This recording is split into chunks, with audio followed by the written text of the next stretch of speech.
ভাবুন তো, একটি দল যার হাতে মেসি, হিগুয়াইন, আগুয়েরো আর ডিমারিয়ার মতো বিশ্বসেরা নক্ষত্ররা আছে, তবুও তারা টানা 3টি ফাইনাল হেরে যায়। 2018 সালে যখন আর্জেন্টিনা ফ্রান্সের কাছে হেরে বিদায় নিল, তখন পুরো মিডিয়া চিৎকার করে বলেছিল, এই আর্জেন্টিনা মৃত, মেসির যুগ শেষ। ড্রেসিং রুমে তখন শ্মশানের নীরবতা। ঠিক সেই মুহূর্তে এমন একজনকে কোচের দায়িত্ব দেওয়া হলো যাকে বিশ্ব চিনতই না। সাংবাদিকরা টিটকারি মেরে সরাসরি জিজ্ঞেস করেছিলেন, আপনারা কি রসিকতা করছেন? মাত্র 4 বছরে সেই অযোগ্য কোচ যা করে দেখালেন তা ফুটবল ইতিহাসের সব লজিক উল্টে দিয়েছে। আজ আমরা শুধু মেসি বা রোনালদোর গোল গুনব না, আজ দেখব হারিয়ে যাওয়া সাম্রাজ্য কিভাবে ফিরে পেতে হয়। ভিডিওটি শেষ পর্যন্ত দেখুন, কারণ শেষের পরিসংখ্যান আপনাকে চমকে দেবেই। পৃথিবীতে 2 ধরনের মানুষ আছে, একজন সুযোগের অপেক্ষায় বসে থাকে, আর অন্যজন সুযোগ না থাকলে নিজের জেদে তা ছিনিয়ে নেয়। ক্রিশ্চিয়ানো রোনালদো ঠিক সেই মানুষ, যাকে থামাতে পারেনি দারিদ্র্য, পারেনি কোনো সমালোচনা।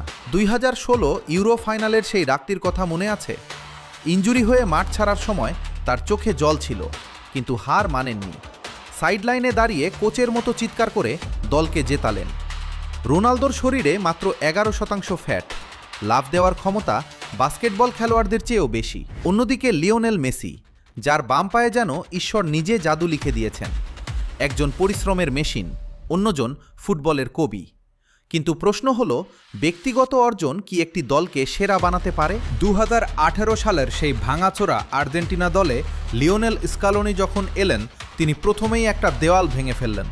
আগে নিয়ম ছিল সবাই মেসির দিকে তাকিয়ে থাকত, ভাবত মেসি কিছু করবে, আমরা দেখব।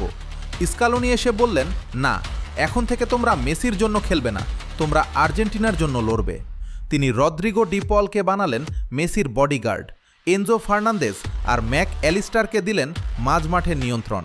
তিনি প্রমাণ করলেন 11 জন তারকা খেলোয়াড় নয়, 11 জন নিবেদিত যোদ্ধাই একটি যুদ্ধ জেতাতে পারে। আপনারা যদি ফুটবলের এমন সব রোমহর্ষক ইনসাইড স্টোরি নিয়মিত পেতে চান, তবে আমাদের এই পেজটি এখনই ফেসবুক ফলো করুন এবং ইউটিউবে সাবস্ক্রাইব করুন।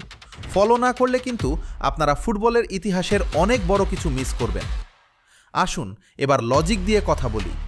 রোনালদোর ঝুলিতে আছে 5টি ব্যালন ডিওর এবং অবিশ্বাস্য 900-র বেশি অফিসিয়াল গোল।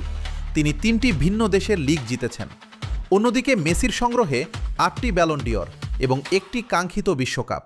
রোনালদোর ভক্তরা বলবেন রোনালদো সবখানে সফল, আর মেসির ভক্তরা বলবেন মেসি ফুটবলকে পূর্ণতা দিয়েছেন। কিন্তু স্কালোনির অধীনে আর্জেন্টিনার টানা 36 ম্যাচ অপরাজিত থেকে যে বিশ্ব রেকর্ড গড়েছে, তা প্রমাণ করে যে একবিংশ শতাব্দীতে ফুটবল আর একক কোনো নায়কের ওপর নির্ভরশীল নয়। এটি এখন একটি সিস্টেম, যেখানে গোলকিপার এমিলিয়ানো মার্টিনেজ থেকে শুরু করে স্ট্রাইকার হুলিয়ান আলভারেজ সবাই সমান গুরুত্বপূর্ণ। আমরা প্রায় জীবনে ব্যর্থ হলে হাল ছেড়ে দেই। আর্জেন্টিনার সেই অন্ধকার দিনগুলোর কথা ভাবুন। মেসি একবার অবসরের ঘোষণাও দিয়েছিলেন, কিন্তু তারা ফিরে এসেছেন। কেন জানেন? কারণ তারা নিজেদের সীমাবদ্ধতা ভাঙতে শিখেছিলেন। রোনালদো শিখিয়েছেন পরিশ্রম কিভাবে ইতিহাস গড়ে, আর মেসি শিখিয়েছেন ধৈর্য কিভাবে সব অপমানের জবাব দেয়। স্কালোনি শিখিয়েছেন যোগ্যতা না থাকলেও যদি বিশ্বাস থাকে, তবে শূন্য থেকে শিখরে পৌঁছানো সম্ভব। 2018 সালের অযোগ্য স্কালোনি আজ ফুটবলের মাস্টার ট্যাকটিশিয়ান, আর 2024-এর আর্জেন্টিনা আজ বিশ্বজয়ী। রোনালদোর জেদ নাকি মেসির জাদু? আপনার কাছে কে আসল কিংবদন্তি?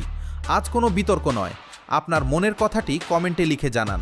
ভিডিওটি ভালো লাগলে লাইক দিন এবং বন্ধুদের সাথে শেয়ার করে ফুটবল প্রেমীদের আড্ডায় নতুন রসদ জুগিয়ে দিন। দেখা হবে পরবর্তী ভিডিওতে। ধন্যবাদ।